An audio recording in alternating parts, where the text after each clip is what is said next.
For as long as I've been here at 60 Minutes, I've wanted to interview Bob Dylan. Over his 43-year career, there is no musician alive who has been more influential. His distinctive twang and poetic lyrics have produced some of the most memorable songs ever written. In the 60s, his songs of protest and turmoil spoke to an entire generation. While his life has been the subject of endless interpretation, he's been largely silent. Now, at age 63, he's written a memoir called Chronicles, Volume 1. And I finally got to sit down with him in his first television interview in nearly 20 years. What you will see is pure Dylan, mysterious, elusive, fascinating, just like his... He wrote Blowing in the Wind in 10 minutes, is that right? Probably. Just like that? Yeah. Where did it come from?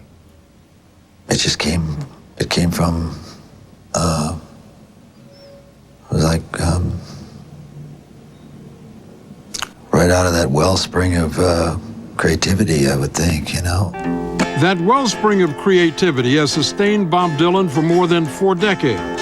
Hey, Mr. Tambourine Man, and produced 500 songs. You got a lot of nerve. And more than 40 albums. How does it feel? You ever look at music that you've written and look back at it and say, whoa, that surprised me? I used to. I don't do that anymore. I don't know how I got to write those songs. What do you mean you don't know how? Well, those early songs were like almost magically written. Darkness at the break of noon, shadows even the silver spoon, a handmade blade, a child's balloon. Eclipses both the sun and moon. To understand, you knew too soon. There is no sense in trying. This Dylan classic, It's All Right, Ma, was written in 1964. Mouthpiece, the hollow horn, plays wasted words, proves to warn that he not busy being born, is busy dying. Well, try to sit down and write something like that. There's a magic to that, and it's not Siegfried and Roy kind of magic. You know, it's a different kind of a penetrating magic. And you know, I did it. I did it at one time. You don't think you can do it today? Mm-mm. Does that disappoint you? I mean... Well, you can't do something forever, and I did it once, and I can do other things now, but I can't do that. Dylan has been writing music since he was a teenager in the remote town of Hibbing, Minnesota, the eldest of 2 sons of Abraham and Beatty Zimmerman. Did you have a good life, a good, happy childhood growing up? I really didn't consider myself happy or unhappy. I always knew that there was something out there that I needed to get to, and it wasn't where I was at that particular moment. It wasn't in Minnesota? No. It was in New York City. As he writes in his book, he came alive when at age 19, he moved to Greenwich Village, which at the time was the frenetic center of the 60s counterculture. Within months, he had signed a recording contract with Columbia Records. You referred to New York as the capital of the world, but when you told your father that, he thought that it was a joke. Did your parents approve of you being a singer-songwriter, going to New York? No, they wouldn't have wanted that for me, but my parents never went anywhere. My father probably thought the capital of the world was wherever he was at the time. It couldn't possibly be where any place else where he and his wife were in their own home. That to them was the capital of the world. What made you different? What pushed you out of there? Well, I listened to the radio a lot. I hung out in the record stores, and I slam-banged around on the guitar and played the piano and learned songs from a world which didn't exist around me. He says even then he knew he was destined to become a music legend. I was heading for the fantastic lights, he writes. Destiny was looking right at me and nobody else. Use the word destiny over and over throughout the book. What does that mean to you? It's a feeling you have that you know something about yourself nobody else does. The picture you have in your mind of what you're about will come true. That's kind of a thing you kind of have to keep to your own self because it's a fragile feeling and you put it out there, somebody will kill it. So it's best to keep that all inside. When we asked him why he changed his name, he said that was destiny too. So you didn't see yourself as Robert Zimmerman? And for some reason, I never did. Even before you started performing? No, even then. Some people get born, to the wrong names, wrong parents. I mean, that happens. Tell me how you decided on Bob Dylan. You call yourself what you want to call yourself. This is the land of the free. Bob Dylan created a world inspired by old folk music, with piercing and poetic lyrics, as in songs like A Hard Rain's Gonna Fall. So guns and sharp swords in the hands of young children. Songs that reflected the tension and unrest of the civil rights and anti-war movements of the 60s.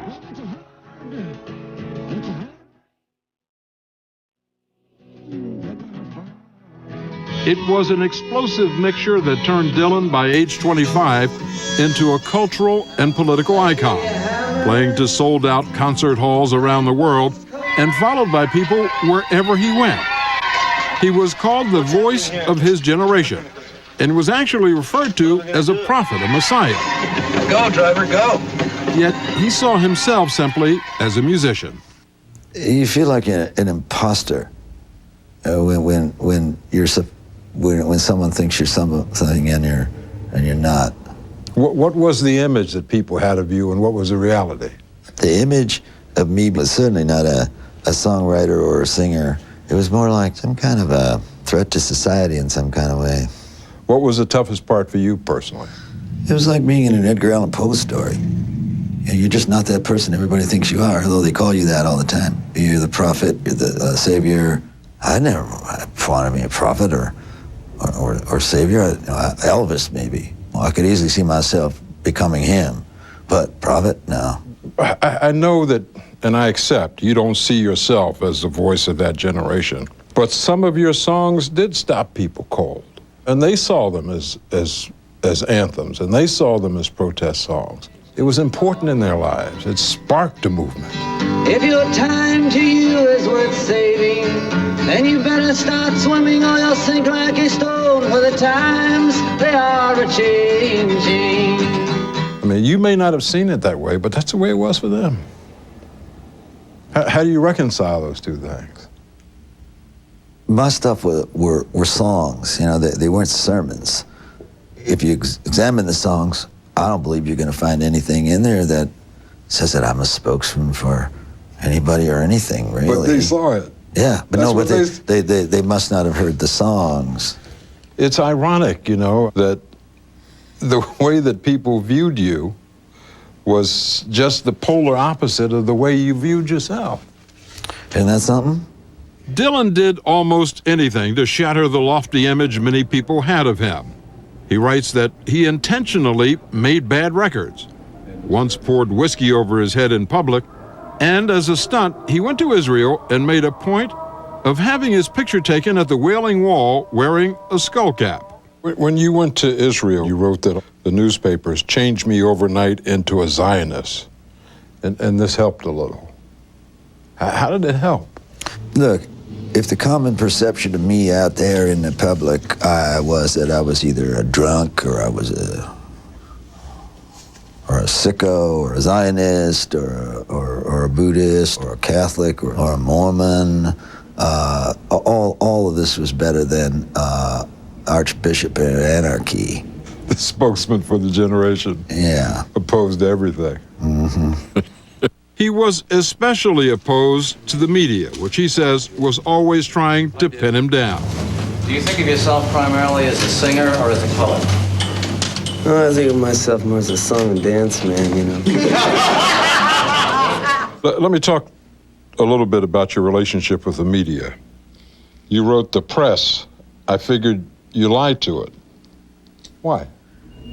I realized at the time that the press, the media, that's not the judge. God's the judge.